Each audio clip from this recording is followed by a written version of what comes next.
Hello! In this video I will show you how to enter recovery mode on HUAWEI Mate 70.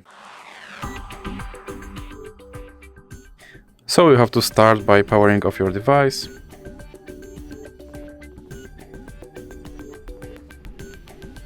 And now when your device is completely powered off, you have to plug in your device and then you have to press power button and volume up button at the same time, and you have to hold it for a few seconds.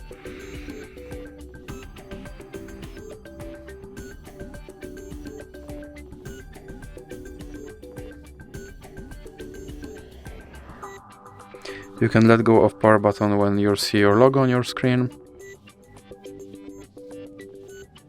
And as you can see, I'm now in recovery mode, and here you have to use volume buttons to navigate and power button to select.